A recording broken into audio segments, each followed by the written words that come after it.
హైదరాబాద్ లో కన్సల్టేషన్ మరియు 3,500 రూపాయల colour Doppler test Avis hospitals లో ఉచితంగా పొందండి. నమస్తే రమగారు. నమస్తే జయ. రమగారు, మనం నవరాత్రుల సందర్భంగా అమ్మవారి కథలు చెప్పుకుంటున్నాం. అందులో దేవి భాగవతం నుంచి తీసుకొని చెప్పుకుంటున్నాం కదా. ఇంకొక కథ చెప్తారండి? షష్ఠీదేవి కథ చెప్తాం. షష్ఠి, షష్ఠి అనకూడదు, షష్ఠి రెండు షాలే. Okay okay. ఈ షష్ఠీదేవి కథ చాలా విచిత్రంగా ఉంటుంది జయ. పూర్వము స్వయంభవ మను ఆయన ఒక కుమారుడు ప్రియవ్రతుడు. ఆయనకి మాలతి అని ఒక భార్య ఉండేది. అయితే చాలా కాలం సంతానం కలగలేదట. ఎన్నాళ్ళో సంతానం లేకపోతే కుదరని కాలం అది. ప్రత్యేకంగా పురుష సంతానం కావాలి. చాలామంది దానికోసం ప్రయత్నం చేసినట్టు కనపడతారు. 3-4 వివాహాలు చేసుకుని ఏదో రకంగా ప్రయత్నం చేసేవాళ్ళు. అయితే అప్పుడు ఏంటంటే దేవతల్ని ప్రసన్నలు చేసుకోవడానికి ఒక అవకాశం లభించేది. పుత్రకామేష్టి యాగం చేయమని కశ్యప ప్రజాపతి సలహా చెప్పాడట. దాంతో ఈ ప్రియవ్రతుడు మా భార్యతో కలిసి పుత్రకామేష్టి యాగం చేశాడు. యాగం మీద చాలా సమయం పడుతుంది. అది చిన్నది సింపుల్ది కాదు, చాలా సమయం తీసుకుంటుంది.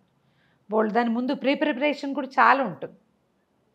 ఒక యజ్ఞానికి ఒక స్థలానికి ఇది చేయటము, స్థలం దున్నటము, పంట పండటము, ఆ ధాన్యంతో చెయ్యాలి. అవేవో 2 పంటలు 4 పంటలు అట్లా లెక్క ఉంది. ఇవన్నీ చేయాలి. మళ్ళీ అదంతా మామూలుగా అవ్వాలి, తడి ఆరాలి. అది అట్లా ఏంటంటే పక్వమైన భూమి, బాగా ధాన్యాన్ని ఇవ్వగలిగే భూమిలో కావాలన్నమాట. అట్లా చేయాలి, అక్కడ యజ్ఞం చేయాలి. మళ్ళీ రాజు ఊరు ప్రవేశం చేయకూడదు, నగర ప్రవేశం చేయకూడదు, నగరంలో చేయకూడదు, బయట చాలా ఉన్నాయి నియమాలు. పుత్రకామేష్టి అంటే ఎవడో పేరు అనుకుంటా కాదు, ఎన్ని నియమాలు ఉన్నాయో. నగరం బయట ఉండిపోవాలి. అలా చేయబట్టే ఫలిస్తాయి. అలాగే మొత్తం భార్యలతో సహా ఇక్కడికి వచ్చేస్తే మళ్ళీ అంతఃపుర ప్రవేశం ఇదంతా పూర్తయ్యి అవబృధ స్నానాలు అవన్నీ అయ్యాకే. అప్పటిదాకా రాజ్యం లేదు. రాజ్యం మంత్రులు చూసుకోవాల్సిందే. వాళ్ళే ఇక్కడికి వచ్చి మాట్లాడతారు, ఈయన వెళ్ళకూడదు, దీక్షావస్త్రాలతో ఉండాలి. చాలా నియమాలు ఉంటాయి. కష్టపడి పుత్రకామేష్టి చేశారు. చేస్తే ఆవిడ కొంతకాలానికి మాలతీదేవి గర్భవతి అయింది. ఎంత కాలానికి గర్భం ఫలించల, నొప్పులు రాలే ఆవిడికి. మామూలుగా ఏదో 12 నెలలు అలా ఉండేవి. ఆ కాలంలో 14 నెలలు ఉండేవి. కృతయుగంలో త్రేతాయుగంలో కూడా 12 నెలల గర్భం మాట వింటాం, కొన్ని చోట్ల కనపడుతుంది కథల్లో. అయితే ఇక చాలా కాలం అయిన తర్వాత ఎప్పటికో పురుడొచ్చింది ఆవిడికి. వస్తుంది అనుకున్నప్పుడు రాలా, ఇంకా రావట్లేదు, ఇంకా రావట్లేదు, ఇంకా రావట్లేదని ఎంతకాలమో ఆ గర్భాన్ని మోసాక ఆమెకి పురుడొచ్చింది. చక్కటి సర్వలక్షణ సమూపేతంగా ఉన్నటువంటి పిల్లవాడు పుట్టాడు. ఎంత బాగున్నాడో. కానీ స్టిల్ బర్త్, మృత శిశువు జన్మించాడు. చాలా దుఃఖపడ్డారు. ప్రజలంతా దుఃఖంలో మునిగిపోయారు. రాణిగారు స్పృహ కోల్పోయింది. రాజుగారు అపారమైన దుఃఖం. ఇంత వ్రతం చేసి ఇంత పుత్రకామేష్టి సంవత్సరాలు గడిపి ఈ గర్భాల సత్వం ఇంత బాధపడి ఆవిడ పాపం మృత శిశువుని చూసేసరికి చాలా దుఃఖంతో మునిగిపోయారు. సరే, దుఃఖంతో మునిగినా ఈ బిడ్డని ఉంచుకుని ఏం చేయలేరు. ఎవరైనా వచ్చినా ఇంకోసారి సంతానం కలగడానికి ఇంకో యజ్ఞం చెప్తారు, కానీ చనిపుట్టిపోయి పుట్టిన శిశువుని పిల్లవాడిని ఏమీ చేయలేరు కదా. సరే, ఈయన శిశువుని భూస్థాపితం చేయటానికి మరి అలాగే కదా చేస్తారు, ఖననం చేయటానికి బయలుదేరాడు. ఆ వెళ్ళేసరికల్లా ఆ దారిలో ఒక పెద్ద దివ్య విమానం దిగిందట. ఆ విమానంలోంచి మహాద్భుత సౌందర్య రాశి, ఎన్నో ఆభరణాలు ధరించి ఉన్నటువంటి ఒక దేవతామూర్తి దిగింది. పిచ్చి దుఃఖంలో ఉన్నాడు రాజు. వెక్కిళ్ళు పడుతున్నాడు పిల్లవాడిని ఎత్తుకుని. ఏమిటో దుఃఖం తీరిపోయినట్టు, ప్రశాంతంగా ఉన్నట్టు, ఏడుపు ఆగిపోయి ఒక లేని జవసత్వాలు ఏవో వచ్చేసినట్టు అలా అయిపోయిందట ఆమె దిగేసరికి. అమ్మా, ఎవరు నువ్వని ప్రశ్నించాడు. ఆవిడ, నేను పరదేవత యొక్క షష్టాంశ నుంచి జన్మించాను. ఆమె యొక్క 6వ అంశ, అమ్మవారి తాలూకు 6వ అంశ నుంచి జన్మించాను. షష్ఠీదేవి అంటారు నన్ను. గర్భము, దాని రక్షణ, శిశు సంరక్షణ, అది నా బాధ్యత, నేను అదే చేస్తాను అని చెప్పి ఆవిడ ఏం చెప్పిందంటే, వజ్రాంగుని కుమారుడైన తారకాసురుడు చాలా దేవతల్ని అందరినీ బాగా బాధపెట్టాడు. అప్పటికి శివపార్వతులు వివాహం కాల. తారకాసురుని సంహరించాలంటే కేవలము పరమేశ్వరుని యొక్క కుమారుని వల్లే సాధ్యపడుతుంది. అతనికి అలాంటి వరం ఉంది. అప్పటికి సతీ వియోగంతో విరాగిగా ఉన్న పరమేశ్వరుడు హిమాలయాల్లో తపస్సు చేసుకుంటున్నాడు. తపస్సు చేసుకుంటున్న ఆయనని మళ్ళీ వివాహం వైపుకి తిప్పడం కోసం హిమవంతుని కుమార్తె అయిన పార్వతిగా అమ్మవారు జన్మించింది.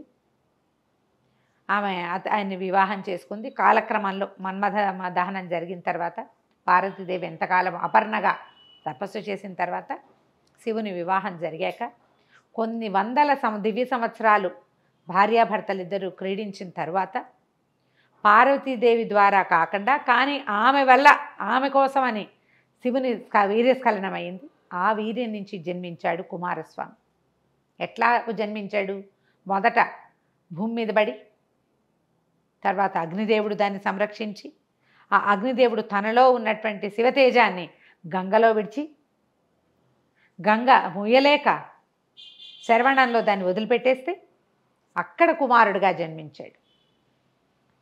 ఇన్ని చోట్ల నుంచి మారి మహాద్భుతమైనటువంటి శక్తియుక్తులతోటి శివతేజము పార్వతి వల్ల జన్మించిన వాడు. పార్వతికి జన్మించల, పార్వతి వల్ల వాళ్ళిద్దరూ క్రీడిస్తే స్ఖలనమైన తేజస్సు నుంచి కదా జన్మించినవాడు. పార్వతీ తనయుడిగా ఉద్భవించి ఈ రెల్లు పొదలో శరవణంలో జన్మించినటువంటి కుమారస్వామి తారకాసురుణ్ణి సంహరించాడు. నన్ను దేవసేనగా ఒక చోట పుట్టించారు. ఈ షష్ఠీదేవి షష్ఠ్యాంశని అరిష్టనేమి అనే ఒక మహారాజు అమ్మవారి కోసం తపస్సు చేసి ఆమెను సంతానంగా కోరుకుంటే ఆమె యొక్క షష్ఠాంశ వల్ల నేను అతనికి జన్మించాను. దేవసేన నా పేరు, కానీ షష్ఠీదేవి అంటారు. అయితే నన్ను ఒక రాక్షసుడు కాలనేమి అనే రాక్షసుడు ఎత్తుకుపోతుంటే ఇంద్రుడు సంరక్షించాడు. నన్ను దేవసేనగా ఇంద్రుడి దగ్గర పెరిగాను. నాకు వివాహం చేయాలనుకున్నప్పుడు నన్ను ఒక మహావీరుడికి ఇవ్వమని చెప్పాడు బ్రహ్మదేవుడు. ఆ మహావీరుడు ఎవరు? తారకాసుర సంహారం చేసినటువంటి కుమారస్వామి. ఆయనతోటి నాకు వివాహం చేశారు. నా పేరు షష్ఠి, దేవసేన స్వరూపంలో ఉంటాను నేను.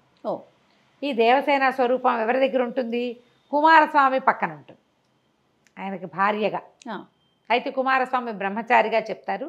ఇది ఒక అమ్మవారి యొక్క షష్ఠ్యాంశే ఈయనతోటి ఉంటుందన్నమాట. అందుకని సుబ్రహ్మణ్య షష్ఠి చేస్తారు.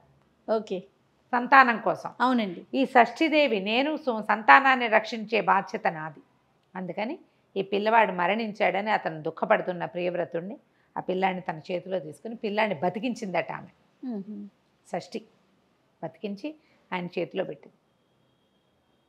ఇతన్ని పిల్లవాడిని పెంచుకో, వీడికి రాజ్యాధికారం వస్తుంది, చాలా గొప్ప పేరు తెచ్చుకుంటాడు, ఎన్నో యజ్ఞయాగాదులు చేస్తాడు, వీడి వల్ల నీ పితృదేవతలంతా తరిస్తారని చెప్పి బతికిన పిల్లవాడిని ప్రియవ్రతుడికి మాలతిల చేతిలో పెట్టి ఆమె అక్కడి నుంచి వెళ్ళిపోయింది. శిశువు జన్మించిన 6వ రోజున తప్పకుండా ఈ షష్ఠీదేవిని స్మరిస్తారట. స్మరించే వాళ్ళు, ఇది ఎప్పటి కృతయుగం నాటిది. దేవీ భాగవతం ఎప్పుడు చెప్పబడింది? వ్యాసుల వారు రాశాడు. ఆ కాలం నుంచి కూడా ఈ 6వ నాడు ఓసారి గండం దాటినట్టు, 6వ నాడు దాటితే ఇక పిల్లలు బతికి బట్టకట్టేసినట్టే. అవునవును. హాస్పిటల్స్ నుంచి 5వ రోజున పంపిస్తారు. 6వ రోజున చాలామంది స్నానాలు చేయిస్తారు. చాలా ఇళ్లల్లో ఉంటుంది. మనకంటే కూడా నార్త్ ఇండియాలో ఎక్కువ పాటిస్తారు షష్ఠిని. తర్వాత తమిళనాడు ఆ వైపు కూడా షష్ఠిని పాటిస్తారు. ఈ షష్ఠి నాడు సుబ్రహ్మణ్య ఆరాధన చేసిన వాళ్ళకి సంతానం కలుగుతుంది. షష్ఠి ఆదివారము కలిసి వస్తే ఇంకా విశేషమని చెప్తారు. అద్భుతం. ఆ రోజు మొదలు పెట్టుకుంటారు పూజ. ప్రతి షష్ఠి ఉపవాసం ఉండటం. షష్ఠి నాడు తెల్లని పువ్వులతోటి సుబ్రహ్మణ్య ఆరాధన చేస్తే గనక సంతానం కలుగుతుంది. ఈ షష్ఠీదేవిది ఒక మంచి స్తోత్రం కూడా ఇచ్చారు దేవి భాగవతంలో. చిన్న ఒక 8 శ్లోకాలు అలా ఉన్నాయి. దేవి భాగవతం పుస్తకం ఎవరికైనా అందుబాటులో ఉంటే చూడండి. నేను అది చెప్పగలిగేంత నోటికి రాలేదు నాకు. చదువుకోవచ్చు. ఈమెను తలుచుకుని ఈ కథను తలుచుకున్నా సరే, మనం కుమార జననం కథని, కుమార సంభవాన్ని తలుచుకున్నా కూడా సంతానం కలుగుతుంది. ఈ షష్ఠీదేవి ఇట్లా దేవి భాగవతంలో అమ్మవారి యొక్క షష్ఠ్యాంశ వల్ల 6వ అంశతోటి జన్మించిందని, ఆమె సంతాన సంరక్షణకి మనం ప్రార్థించవలసిన దేవత అని చెప్తారు. ఒకవేళ పిల్లలకి తరచూ అనారోగ్యాలు, ఎప్పటికప్పుడు బాలచేష్టలు అవి వస్తాయి, పిల్లలకి బిడ్డ చేష్ట వస్తుంది.